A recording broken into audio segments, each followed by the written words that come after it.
Stand by. Check rolling. Hello, everyone. Thanks so much for joining us inside Defense Africa. We celebrate our brothers and sisters, the 7th anniversary of Republic Day of India. India, one of the largest democratic countries in the world. We are happy to be with them, 70 years anniversary.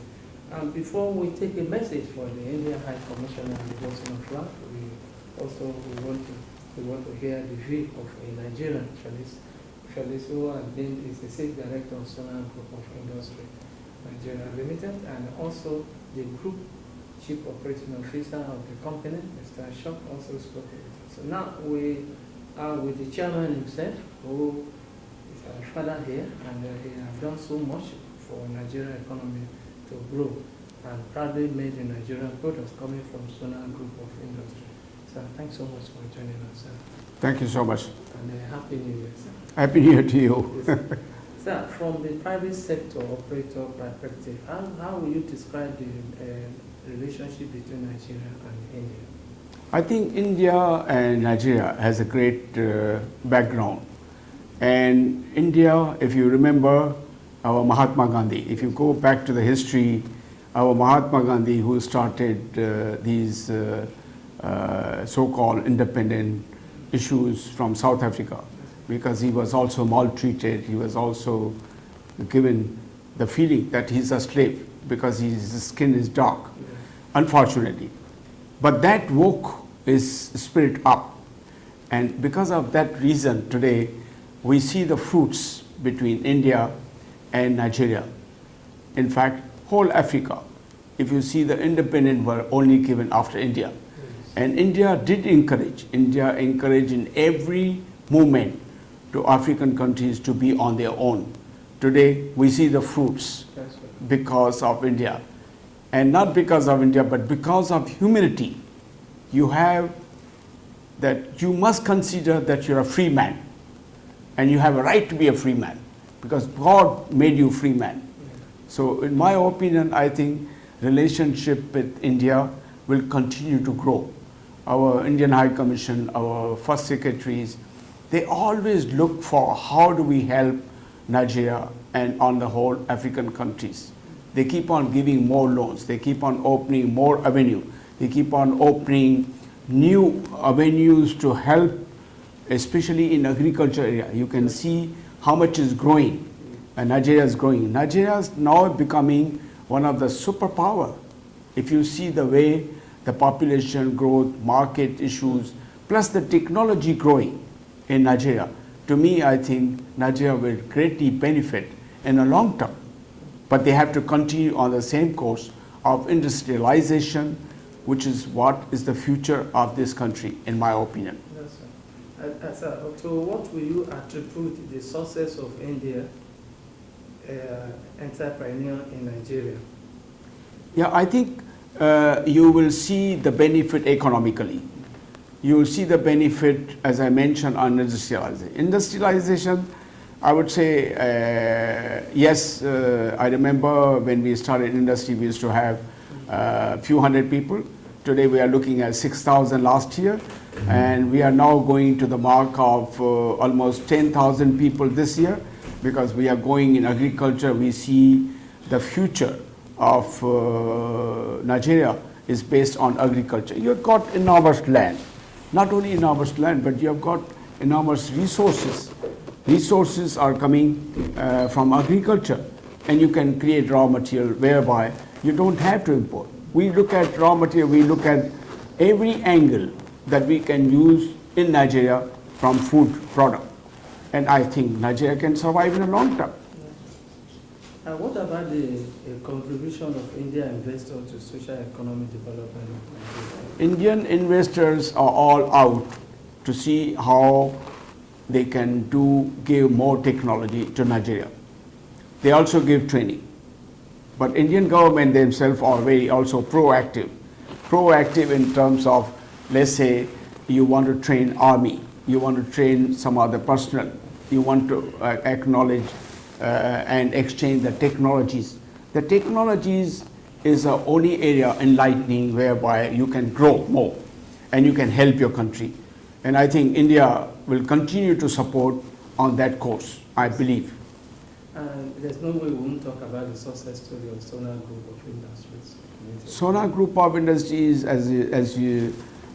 we have always protected in terms of ensuring that we grow more.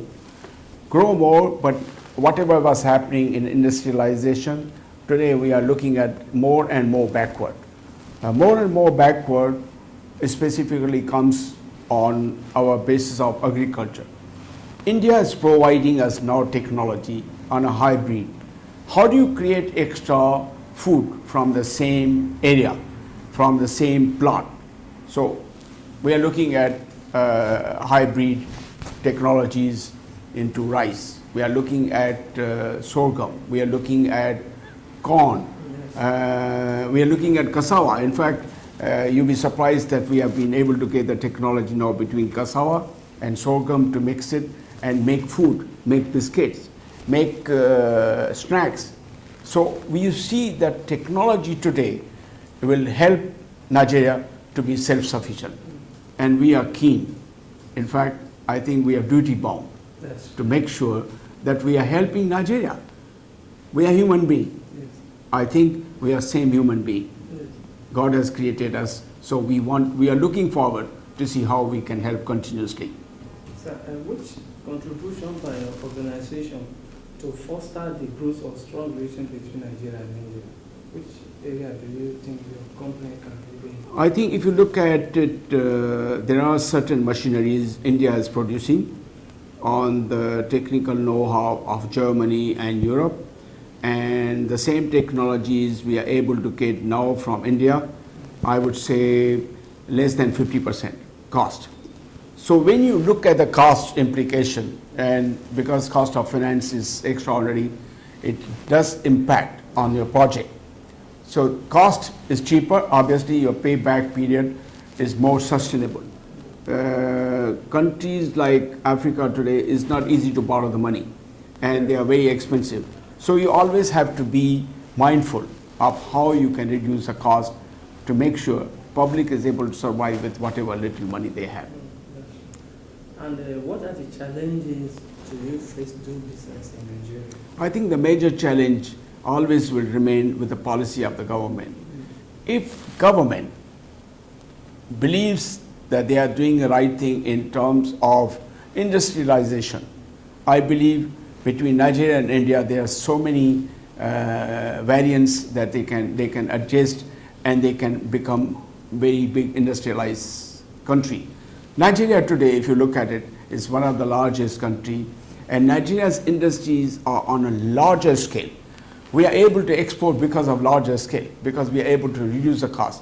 Also, I wish government can help on some of the subsidies, especially on agriculture, to create more jobs. Some concessions have to be given, like machinery duty free and all those areas, because every country gives those areas to develop the mankind, develop the human resources. You have a great human resources. I think they should help private sector to grow more. And once they grow, automatically you will benefit. There is no way the industry will stop based on that local raw material. Then let's look at India is one of the largest democracies in the world. And what can Nigeria learn from India? Nigeria has too many common things. Same thing India. We believe in family system. We believe in togetherness. We believe in trying to help our relationship. So Nigeria and India is about the same culture. I don't see any different, honestly speaking. I have lived almost 35 years in this country, and I don't see the difference.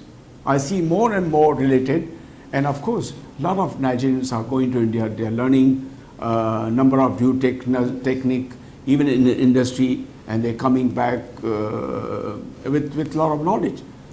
And I think that is the way we have to continue progressing. It benefits both for India as well as Nigeria. Yes.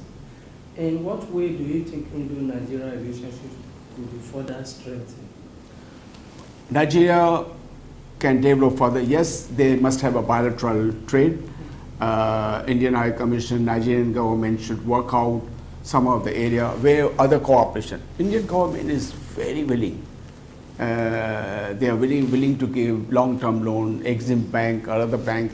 They are definitely, but yes, they are more keen on industrialization, because in industrialization they feel that they can sustain in a long term. Nigeria must sustain long term.